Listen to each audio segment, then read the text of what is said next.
I'm Rolene Marks. Welcome to Modiin and Beyond. Join me every Sunday between 3 and 4 on Radio Modiin as we take a look at what's happening in Modiin, Israel, and beyond.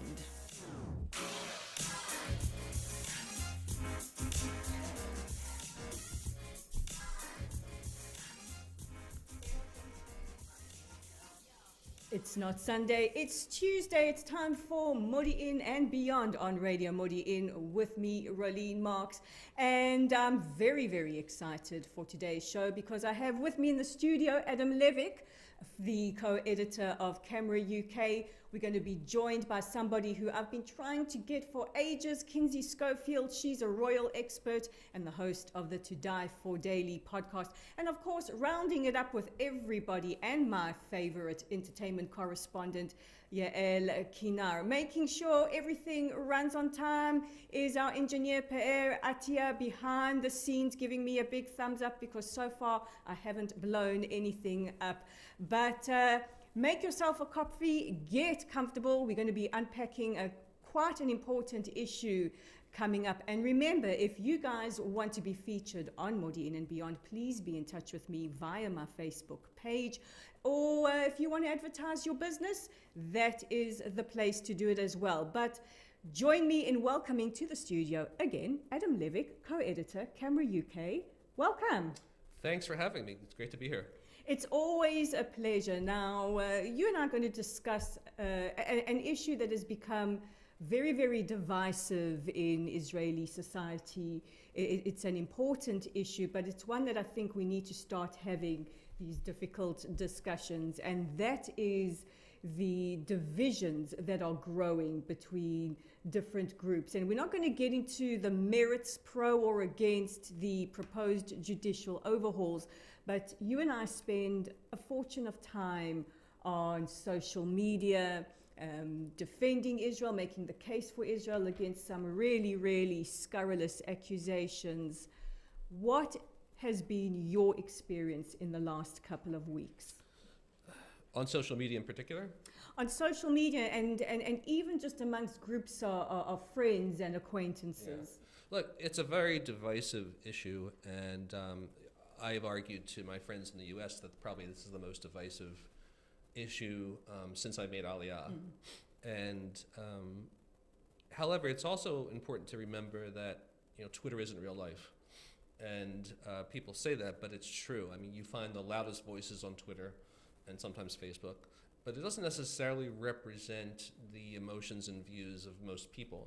I think, within my community, my circle of friends and family in Modiin and within Greater Israel, I think there is the capacity to talk about this divisive issue rationally. I think people are very informed. I think outside of the slogans and snarky comments you see on Twitter, there's a lot of people on both sides of the issue that are well informed. And people oftentimes ask me whether I'm an optimist or a pessimist. I think I'm a realist, but I'm also someone who doesn't catastrophize. And I don't think that this is going to be the end of Israel. I think that we'll get through this. Again, leaving aside the merits of the particular proposals of the current government, I think that despite the protests, despite the social media, energy that's so negative, I think we will get past this. And I think it's important to remember that Israel's faced much more difficult issues in the past. I'm thinking national security issues, but look, I think that let's try not to view this through the worst possible lens and just think of this as a feisty democracy engaging in the mechanics of democracy. That is, engaging almost entirely peacefully within our democratic frameworks, within the free press, within social media, about something that people feel very passionately about. So I'm not going to say that everything's hunky-dory, but I am going to say that I think we need to just relax a little bit and keep the volume down and do our best to elevate the conversation rather than lower the conversation. Well, those are important points because, first of all, it doesn't matter what side of the reforms you sit on. Watching Israelis exercise their democratic rights all over the country is something quite extraordinary. It's peaceful. You only have to look at similar protests around the world to see that they don't go off as peacefully and as diverse as they are in Israel. But also, the language that is being used on both sides right now is extremely inflammatory. Our president, Isaac Herzog, warned that we are headed towards the abyss. We could see ourselves plunged into civil war. You and I have been the recipients of some really fruity language, fascists, anarchists, gullible idiots, a whole lot of different insults. But the point is that, as you've just mentioned, we do have two groups of people feeling very, very strongly about the issues at hand. How do we start to get people to discuss these issues like adults and not just resort to attack? Well, by just, kind of zoning out the most inflammatory and incendiary voices and insisting on a fact-based conversation. I try very hard on Twitter. And I say Twitter because I'm kind of addicted to Twitter. You and me both. But I try very hard to keep my tweets within arguments about logic, about facts, about history. There are some people on Twitter, and these are my favorite people on Twitter, that elevate the conversation. And I think, at camera, we often try to elevate the conversation, right? If you look at our website, you look at fact-based commentary, analysis, and, pushbacks against inaccuracies in the media. But we don't resort to name-calling, mudslinging. We don't resort to ad hominem attacks. We stick to the facts. We don't assume bad faith in our opponents. And unfortunately, there are a lot of people on social media that don't care about that are, attack people based on who they are rather than what their arguments are. So look, there's no magic formula, but I would say that those of people out there listening who really are concerned about the level of vitriol is simply not to go there, not to engage those people, but instead to elevate the conversation. And I think there's more people willing to elevate the conversation, and really smart people within Israeli media and social media stars that are elevating the conversation and making this a serious conversation about a serious issue. So I think we just need to amplify those sober, sane voices. Hugely, hugely important, and it's always interesting to me that the ones that are hurling the roughest insults always seem to hide behind an avatar or an assumed identity. But speaking of camera, your organization does phenomenal work, especially in exposing bias in the media, and you have exposed something quite extraordinary going on with France 24 Arabic. Can you tell us a little bit about your expose and what led up to that being exposed? Okay, so we have an Arabic department, which, just to be clear, is focused on monitoring and holding accountable Arabic outlets that are associated with Western media outlets, such as BBC Arabic, Independent Arabia, Sky Arabia, and France 24. So our researchers, in addition to monitoring the content of their news and their reporting, also looks at the social media profiles of some of these reporters, which, as everyone knows, who people on social media sometimes let down their guard, and they might not say something on France 24's website, but on social media they let it rip and they just go for whatever it is that they're feeling. The internet is forever, people. Yeah, exactly. So on the heels of our success with BBC Arabic, which we've been able to, and I say we, I'm talking about the royal we. My colleagues at Camera Arabic have been able to hold them account and get dozens of corrections over the past year on inaccurate and sometimes inflammatory content on their broadcasts and on their website. So we've been looking a little bit more in France 24, and we found an example of at least 4 France 24 journalists who have spewed some of the really most vile anti-Semitic comments on Twitter and I think on Facebook. So we exposed that, and we translated and we informed France 24 that we have evidence that 4 of your journalists have engaged in explicitly anti-Semitic comments, including praise for Adolf Hitler, which it's hard to be much more anti-Semitic than that. And so they immediately suspended 4 of the journalists. pending an investigation. After the investigation, they fired one, but unfortunately, they allowed 3 of the 4 to remain employed. And at least one of the 3 that they decided to remain as a journalist for France 24 engaged in a pro-Hitler comment. What is their reason? Did they give any reason for allowing them to keep their jobs? Well, they said that given their career has generally been consistent with their ethical standards, that this was an anomaly rather than a pattern. And look, I think they were just trying to save face. I think that I think there might have been a lot of pressure on them to keep those 3 journalists, and like the one journalist they decided to fire was just a kind of like a token to say, look, we did something. At the end of the day, I'm proud of what Camera Arabic did. I think it exposed, again, another example of the level of Jew hatred and also pro-terrorism comments on social media by many Arabic journalists that are associated with Western news outlets.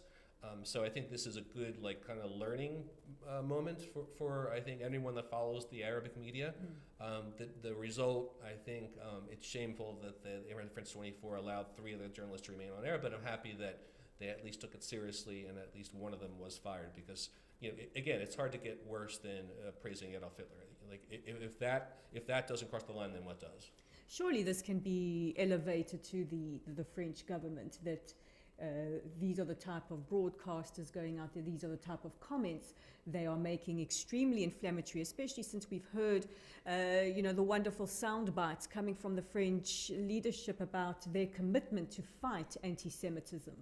Yeah, well, we actually have, and this, some of your listeners might be interested, we have I believe it's March 23rd, I think it's on Thursday, I could be wrong on the date, but we're having a webinar, Camera's having a webinar about Camera Arabic, about our success and about our work in Camera Arabic, and it's in English. So anybody who wants to learn more or ask questions like the one you just did might want to register. There's still openings for that webinar. They can find information on our website, camera.org. Well, it certainly put Arabic broadcasters on notice that, we do notice everything. And if you are going to use ugly anti-Semitic slurs, there are organizations like Camera who are out there and who are going to expose you. Right, and our Arabic researchers, it's important to know, don't just translate Arabic to English. They're not just translators. They also understand very deeply Arabic culture, Arabic politics, so they can contextualize comments in a way that mere translators can't. So they are being watched, they are being monitored, and again, consistent with Camera's mission, our goal is to promote accurate reporting about Israel, but also to, we have a second mission, that is to expose and combat anti-Semitism, at least to the degree that the journalists that we monitor engage in that on social media. But we have a very good Camera Arabic crew, and I suggest that anybody out there who wants to see our work, they can actually see a lot of it at Camera UK, because a lot of the outlets that they monitor, BBC Arabic and BBC and India Arabia, are British outlets, so a lot of the Camera Arabic's work has been translated to English and is on our site. Has the British government weighed in on some of the invective on some of their sites, like the BBC? The BBC is a state-funded broadcaster. Yeah. It is the public broadcaster. Yeah, the BBC actually is going to be under review. There's going to be a parliamentary inquiry into BBC content about Israel and Jews, which is a big victory for us.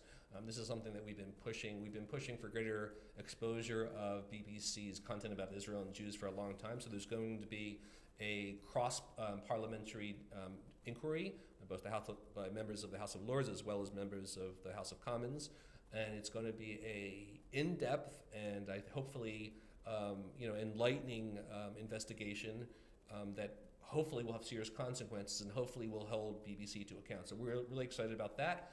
Camera UK will be submitting evidence, years and years of evidence of how they distort the news about Israel and turn a blind eye about anti-Semitism. So we're really looking forward to this. We don't have all the details, but it's going to be this year.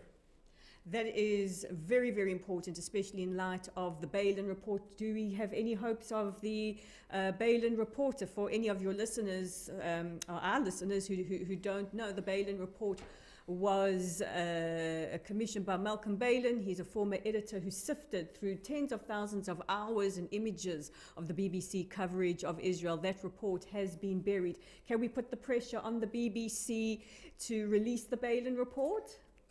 No. I think that ship has sailed. Look, we actually, I mean, you know, it's a good question because the fact that they spent a lot of taxpayer money hiring lawyers to prevent the release of that report is, you know, just creates suspicion for any normal person.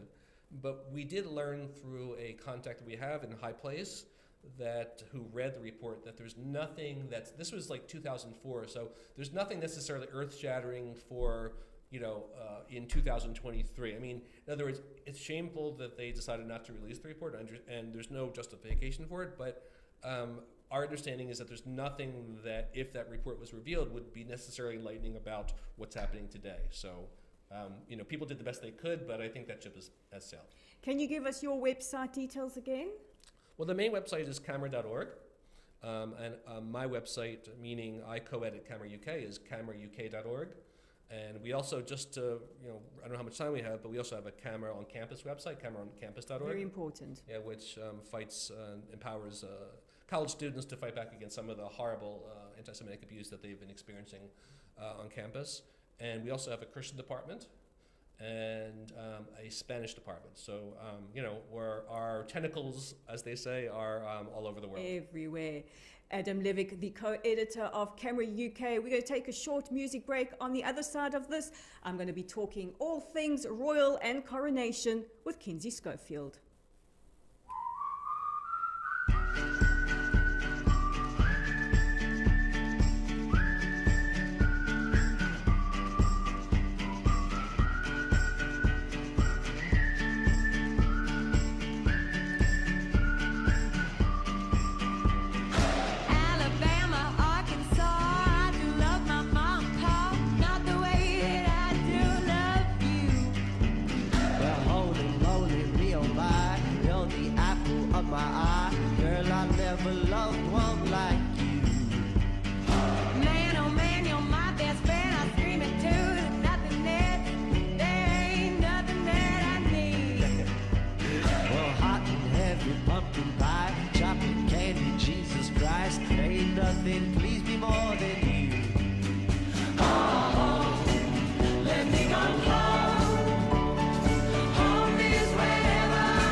saw you, you came jumping out after me. Well, you fell on the concrete and nearly broke your ass, and you were bleeding all over the place, and I rushed you off to the hospital. You remember that? Yes, I do. Well, there's something I never told you about that night. What did you tell me? While you were sitting in the back seat smoking a cigarette you thought was going to be your last, I was falling deeply in love with you, and I never told you till just now.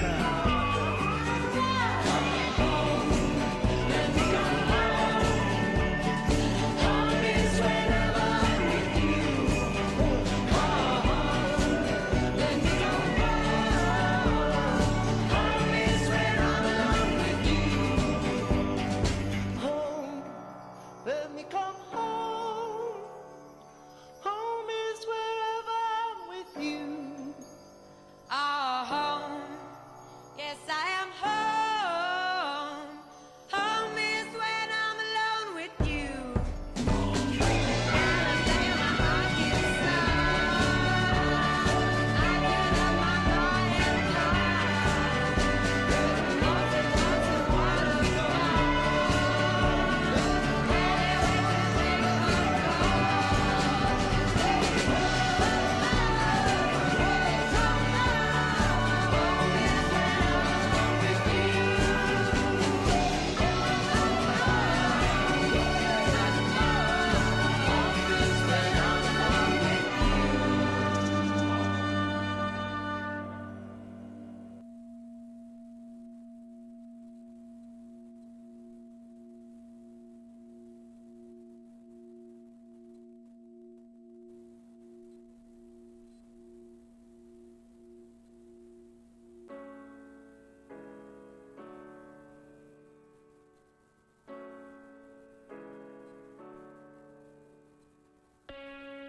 I was born in a thunderstorm.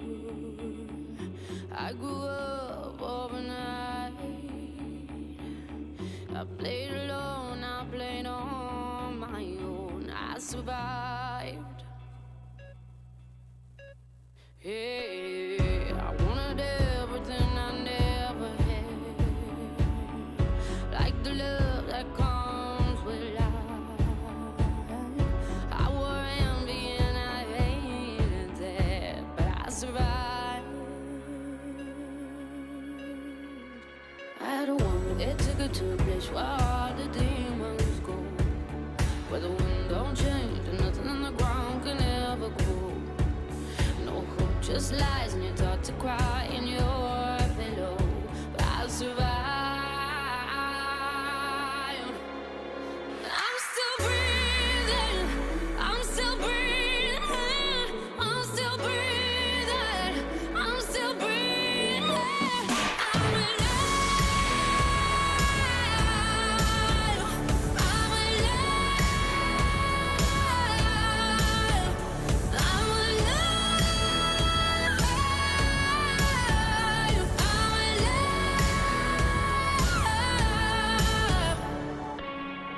I found solace in the strangest place, way in the back of my mind. I saw my life in a stranger's face, and it was mine.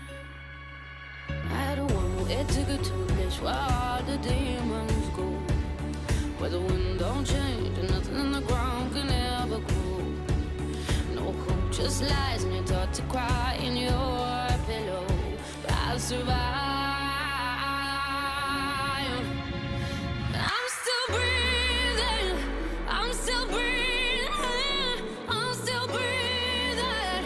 I'm still breathing. I'm alive.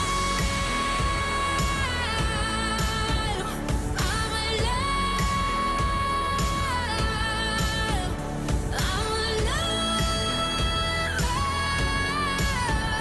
I'm alive.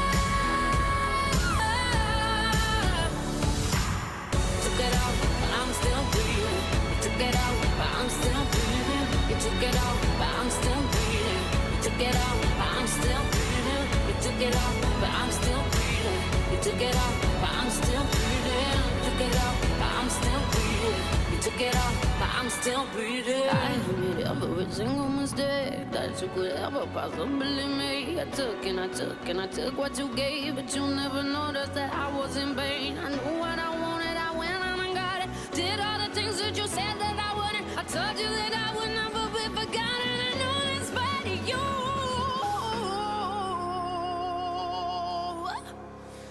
And I'm still breathing. I'm still breathing. I'm still breathing. I'm still breathing. I'm alive. I'm still breathing. I'm still breathing. I'm alive. I'm still breathing. I'm alive. I'm still breathing. I'm alive.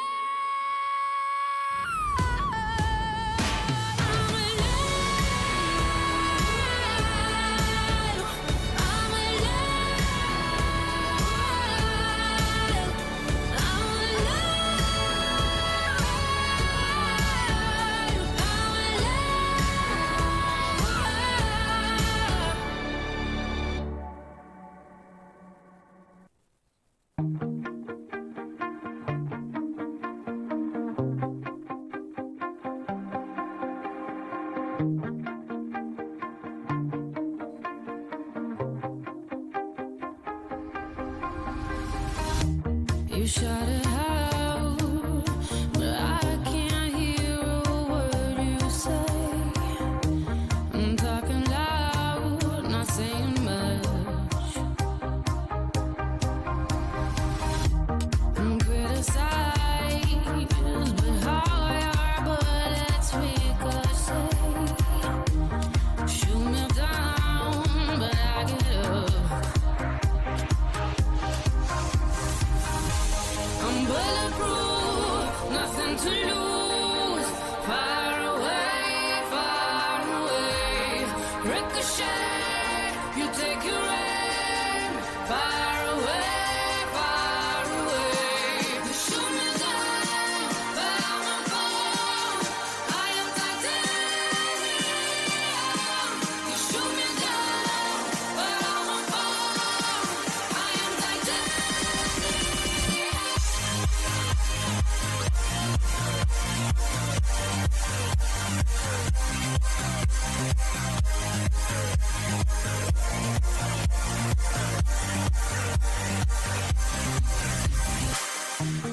Cut me down, but it's you who have further to fall.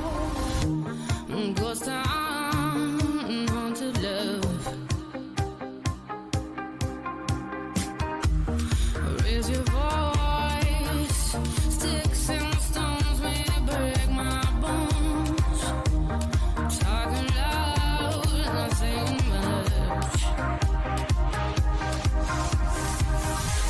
I'm bulletproof, nothing to lose.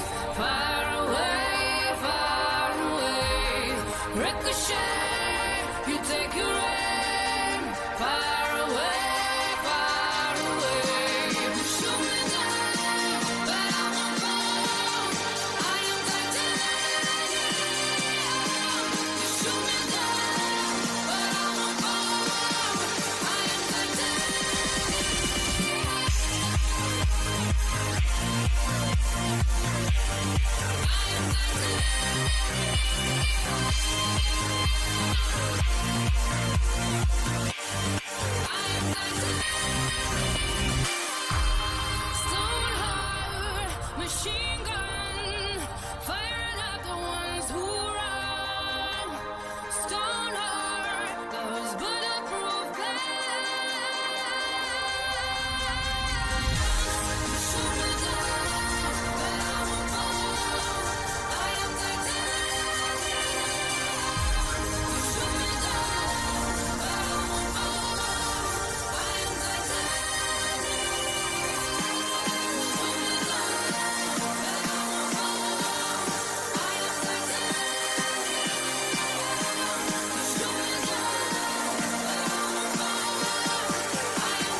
שלטק מודיעין הוא מתחם עבודה שיתופי ליזמים וחברות.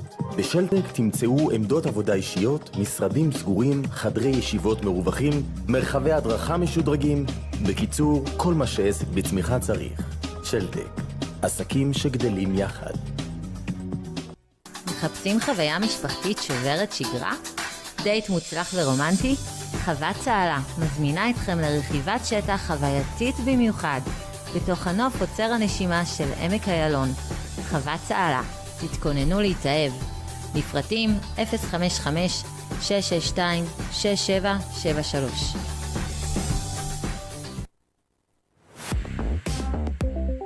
טרייד סטיישן, אפליקציית המסחר זוכת הפרסים. לסחור רק עם הטוב ביותר. אליט פלטפורמס, המקבצה הפיננסית שלכם.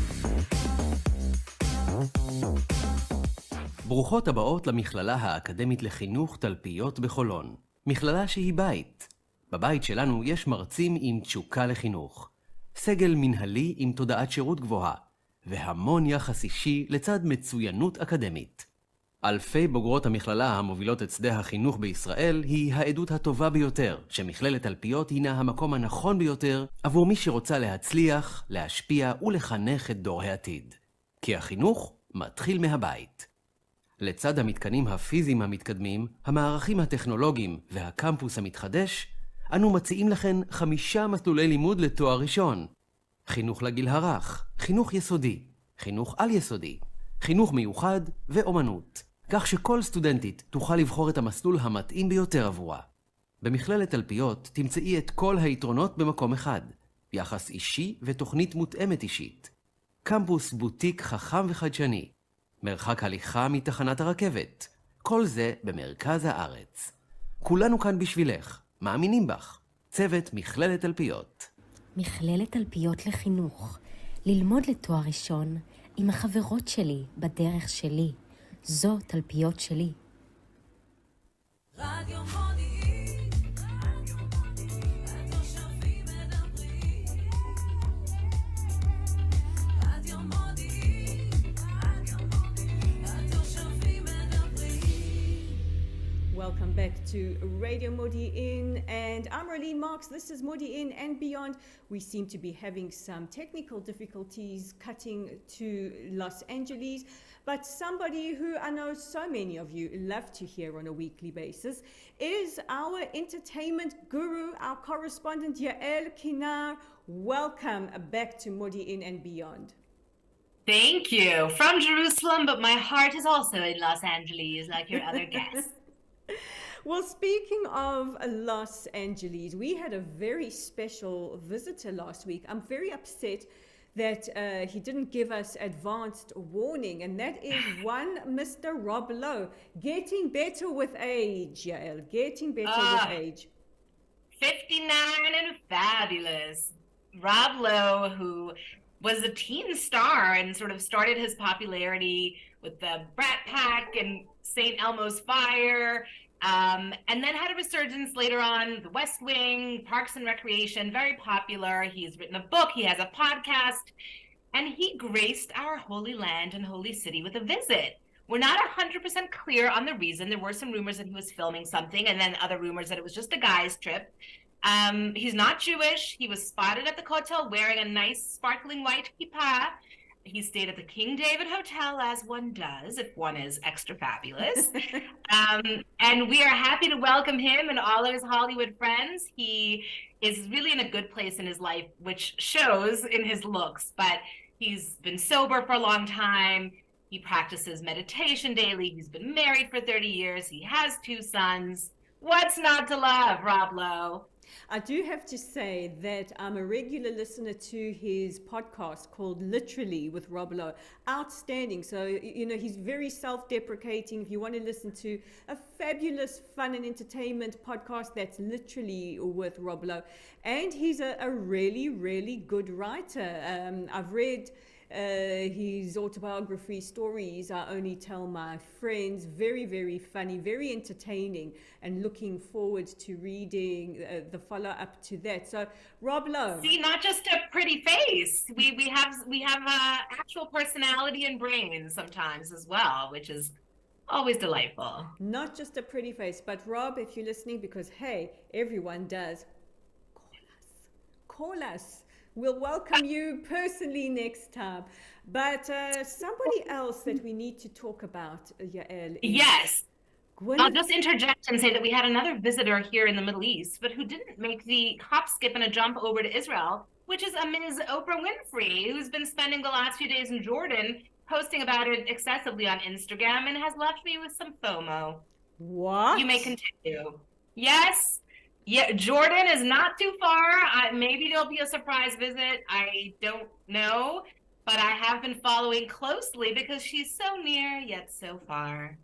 Oprah, if you're listening, pop into our studio, come and chat to Yael Kinar. We're always open for discussion. But I mean, we have to do this. We have to talk Gwyneth Paltrow. Must we? We shall, and we will. That's what she wants us to do. She wants us to Our talk. Gwyneth. Dear Gwyneth, also very talented actress, turned squigillionaire entrepreneur with her, what's it called? Goop. Yes. Her lifestyle brand. Her lifestyle brand. I think it's for a certain lifestyle, though. It is, yes. She's not targeting the paupers of society, and she has been very much mocked over these last few years as she continues to make tons of money, have a Netflix special, have her own merchandise.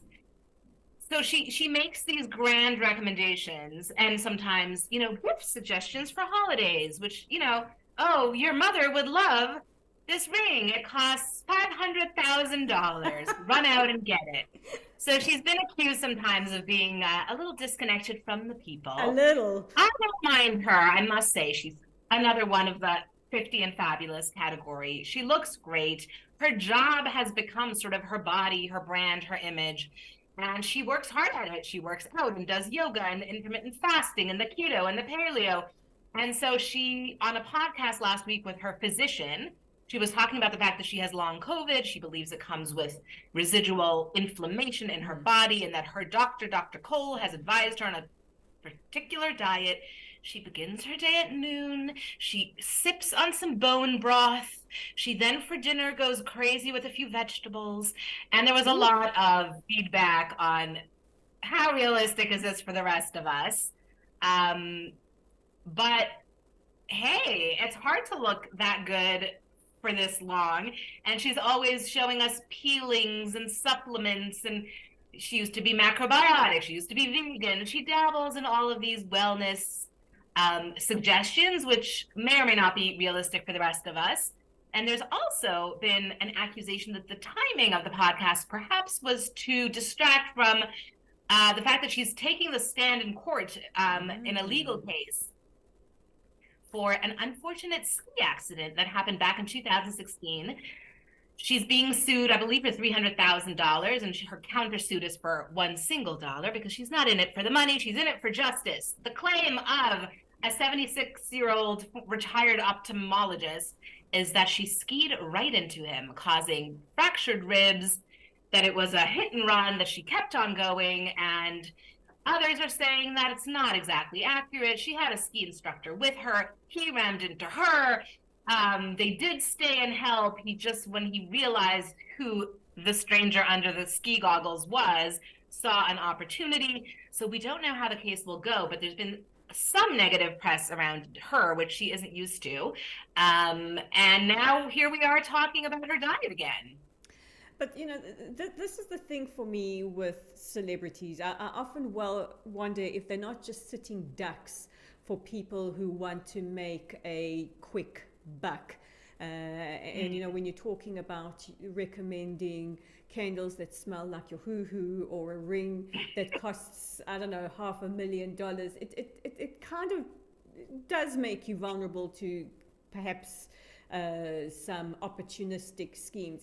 But I mean, I look at this whole celebrity wellness world. We've got Gwyneth with Goop, Kourtney Kardashian with Poosh. I mean, do you have to have that like double O? And she whose name shall not be mentioned, maybe bringing back her TIG, or maybe it's going to be called the TUG, you know, keeping with the double O trend. I mean, how realistic is it for people to be taking wellness advice from celebrities who earn a fortune, can clearly afford these ludicrous therapies and whatnot? You know, who are they trying to appeal? Do we need more of these wellness blogs?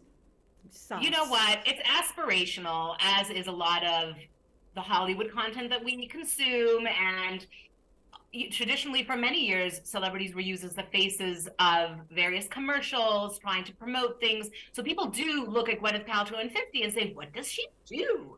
And has she had work done? And what does she eat? And so, you know, this new medium, new-ish, of direct communication with consumers and not having to be, you know, in a print ad for Chanel, but being able to have a podcast, have a blog, tell people what you're doing. She's still in it to sell, and she's, you know, there's ulterior motives on the celebrity's part, which is they're being paid heftily even for just an Instagram mention.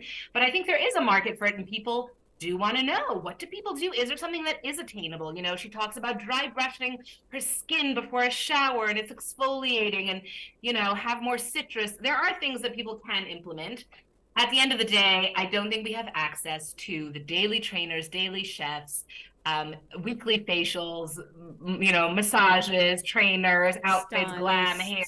It takes a village, which most of us do not have access to, but there is a curiosity, and I think her success really did inspire other celebrities to quickly try and do their own versions as well. She is still front runner in having brought this whole genre to the masses. Well, this raises an important issue, because we see a lot of teenage girls running to Instagram. They want to get that look that they see these celebrities pushing, you know, without realizing that it's a filter. As you say, it takes a village. It's the nutritionist and the stylist and the professional makeup person who's contouring. Sometimes it's the Botox and the fillers. You know, I read the other day an article written by a plastic surgeon who said that women as young as their late teens are coming to him saying, you know, I want this this Botox to look. You know, I want to start having Botox before I start to age. You and I have spoken numerous times about one Madonna who's really going to the extremes. You know, we've got to start asking ourselves, how healthy is social media and these brands and these types of lifestyles that celebrities seem to be pushing? So some of them do attempt to provide a level of transparency and say, you know, here's a before and after. Here are my pictures on a Sunday morning before I had the team come in. And you know, trying to give sort of helpful tips that people can do, but there is a lot of smoke and mirrors around it, and we have a backlash now of like Black China removing fillers, people removing breast augmentations that they've had, people saying they regret a nose job that they had at 17, and Sharon Stone saying, you know, I used to get Botox, I didn't like what it did to me, I stopped. So there are conversations being had, but even around the Academy Awards, which we spoke about last week, some people showed up with a whole new body, and people are like, well, how have you been working out, Miss Mindy Kaling? Because you look like a fully different person. And there's a lot of discussion about the fact that there's a weight loss injection meant for people with diabetes that a lot of celebrities have been using casually to just drop 5 pounds, which is not what it was intended for. There's actually a worldwide shortage of the drug now that it's been discovered that it has the side effect of weight loss. And those things aren't discussed. So I think, you know, it's up to the celebrity to use the platform for good, and to say, you know, it takes work. This isn't how I woke up. But you see Nicole Kidman, you see Jane Fonda, I mean, this isn't your average looking person for that age, whether it's 80 or 50 or 20. But I don't know. I'm a consumer of this content, and I'm okay with it. Oh, we love it. I mean, let's not kid. But while we're speaking about the Oscars, you know, you and I are there for the dresses, and we're there for the after party dresses. But you know, some celebrities didn't wear much in terms of dresses to the Oscars. There was one who was wearing, I think, just a feather as a top. I don't know what she was trying to. You know, you can't. She was trying to be photographed and spoken about because well, we are. But we are. You know, people like Emily Ratajkowski talk about how empowering it is for women. You know, when they walk around wearing next to nothing. I don't know about you, but I don't see it as empowering. If anything, it makes me feel disempowered and brings up every body issue that I may have because I don't look like that. I also think it's sort of a reverse trajectory of actual fame and success, because it's not Meryl Streep who's dressing that way, and it's not even Angelina Jolie or Halle Berry. That the stars that are winning the awards tend to not be the nude ones. And I think it's the ladies who show up on the carpet and think that perhaps without this shock value moment of, oh my God, gasp, horror, shock, look what she's wearing or not wearing, they might not be covered and getting press at all. And they've chosen that route. I don't know if I begrudge them for it. We're not here to tell women what's allowed and not allowed, but I think that the test of who is beautifully dressed and glamorous and looking chic and elegant, and who is just, you know, one wardrobe malfunction away from being a scandal, speaks for itself. And I just think, you know, at the Oscars after party, that's your opportunity to celebrate the winners and the nominees. And I think it's kind of selfish to take that attention away from people who have won their awards. Well, it's a fight out there. Everyone is trying to be remembered, be recognized, be relevant, and they're using all their tools to do so. Well, let's talk about somebody who seems to be a serial fiancé, somebody who neither of us are huge fans of, Mr. Rupert Murdoch getting engaged again at 92. It's about love, right? Geriatric romance in its finest, at its finest. Yes, Mr. Murdoch at 92, media mogul, worth about $20 billion with a B, and is under some, I don't know if he's delusional enough to believe that it is love, and whether he thinks that regularly 92-year-old men get engaged for the fifth time. The age difference is, I mean, she's 66, so at least she's not a child bride, but still, quite controversial, not generally considered to be a very nice man. I guess it takes some elbows and pushing to become the head of News Corp, you know, own part of the Wall Street Journal, the New York Post, Fox News, The Sun, The Times. He's Australian originally, but owns a lot of the media that we are exposed to. He has 6 children from 4 previous marriages, and there's always this conversation that the very popular show Succession, which I adore, and the 4th season is beginning to air later this week, is based on Mr. Murdoch and his children and the succession of this media mogul and who's going to take it forward, because at age 92, we wish him good health and long life, but time's ticking. And I don't know what the prenup situation is with wife number 5. I don't know. We tend to find it grosser, I think, when it's in this direction. We were a little more supportive when it was Cher with her underage lover, but since that's not how things usually go. But traditionally, over time, there is a mathematical equation of rich men equal with younger women. All is forgiven, all options are open when the bank account is hefty. Must be love. Oh, to be a prenup lawyer working on that. I was going to say to you, it's like the plot of Succession. It is. It's rumored to be based on him. Difficult man with children who all want to be the next star. I feel like, you know, while we're talking about older men and TV shows, I have to give an honorable shout out to one, Mr. Kevin Costner. If anybody's been watching Yellowstone, Kevin Costner, if you're listening, and we know you might be, can we just say how you are aging like a fine whiskey? Well, I'm glad he has your approval. We do. We were on board for Richard Gere, George Clooney, our various aging leading men. Some of them also have a little nips and tucks and hair dye and various assistants. They need to keep up with their leading ladies who, for some reason, are still being cast never with age-appropriate love interests, always a tremendous age gap. Yes. But before I let you go, because I love speaking to you so much, a lady who you and I are very fond of, who's also aging like the finest whiskey, and there ain't nothing like a Dame Helen Mirren. Oh, now that is an example of how to do it right. She's also blessed with some excellent genes and looks fantastic, but remains her human self and doesn't look like a plastic version frozen in a state of fright.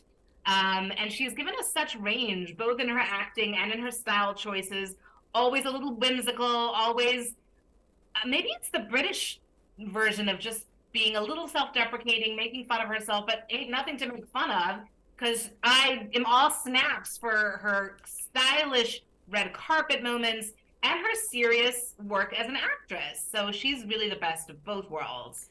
A dame playing a prime minister and also playing a queen. And thank you to this queen of the entertainment world, Yael Kinar. Thank you for doing a double duty for us today. It's always such a pleasure to talk to you. I can talk a to civil you. service we must provide for the people. And you do it so well. That's going to be it from me today on Modiin and Beyond. A huge thank you to Adam Levick, the co-editor of Camera UK, our fabulous entertainment guru, Yael Kinar.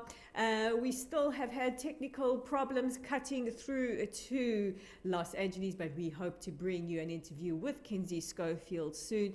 A massive thank you to the man who makes it all happen behind the scenes, Per Atia, and to you, the listeners, for joining me this morning on Modiin and Beyond. I'm Rolene Marks. This is Modiin and Beyond. Don't forget to join me again next week at 10 o'clock for a look at what's happening in our fair city, Beyond.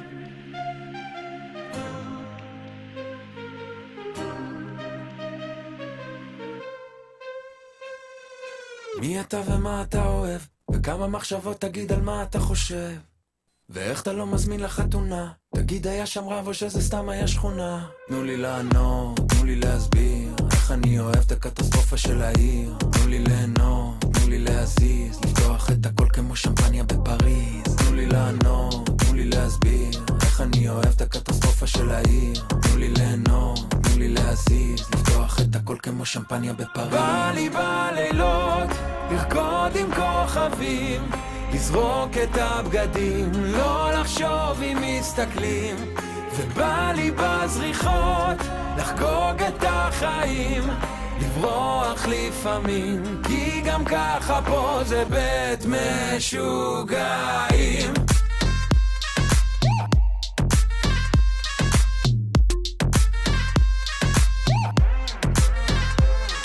מתי אתה החלטת לצאת? תגיד זה לא אתה, זה שהיה אז אם נינא.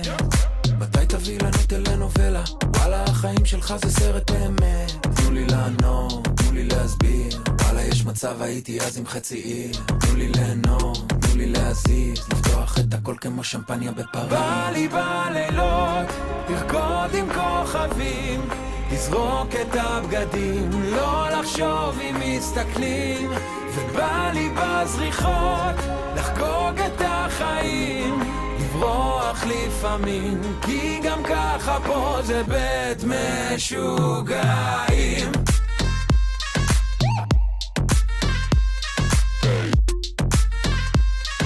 זה בית משוגעים.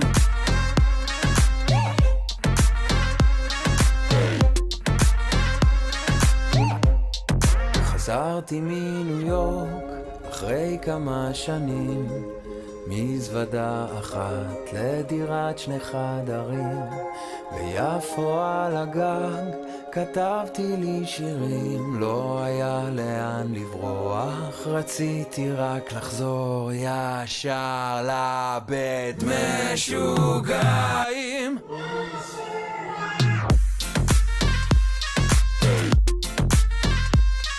זה בית משוגעים.